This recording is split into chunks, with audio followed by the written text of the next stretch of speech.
જાફરાબાદના ખારાબંદર ગામમાં પૂરની સ્થિતિ, અનેક ઘરોમાં ભરાયા પાણી। અમરેલી જાફરાબાદના ખારાબંદર ગામમાં પૂરની સ્થિતિ, અનેક ઘરોમાં ભરાયા પાણી। ખારાબંદરમાં જળબંબાકારની સ્થિતિ વચ્ચે ધારાસભ્ય હીરાભાઈ સોલંકી દોડી ગયા। ધારાસભ્ય હીરાભાઈ સોલંકીએ જાતે પાણીમાં ઉતરીને લીધી પરિસ્થિતિની મુલાકાત।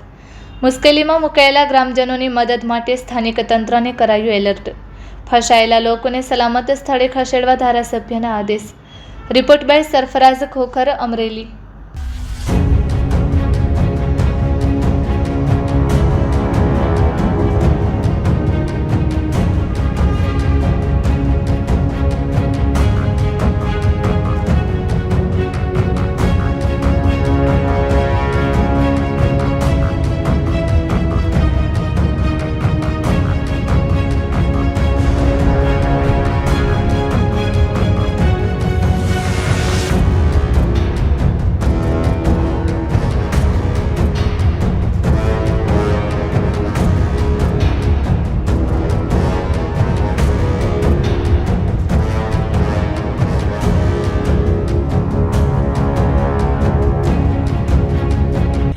મિત્રો જય સિયારામ।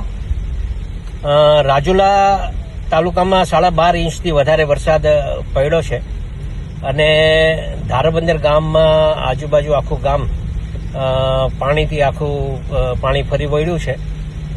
મારી ખાસ આપણા આ મત વિસ્તારના ઘણા બધા લોકોને બહુ સારું તરતા આવડતું હોય છે, તો આવા છોકરાઓની થોડી યાદી બની જાય અને એનો સંપર્ક અમારા સાથે થાય તો કોઈ ગામમાં આપણે મદદરૂપ થવા માટે આપણે જે ટીમ આવવાની હોય એ પહેલાં આપણે કંઈક મદદરૂપ થવા માટે આપ સૌ અમારો સંપર્ક કરો અને જ્યાં જે ગામડાઓમાં મુશ્કેલી હોય એ મુશ્કેલી હેલ્પલાઇન દ્વારા મેં મારા ફેસબુક પર પણ મૂક્યું છે, એટલે એમાં પણ આપ મદદરૂપ થવા માટે આપ અમને જાણ કરો અને જ્યાં મુશ્કેલી હોય ત્યાં અમારા સંપર્ક કરો। એ આપ સૌને ધારાસભ્ય તરીકે, એક જનપ્રતિનિધિ તરીકે આપ સૌને મારી વિનંતી। જય સિયારામ।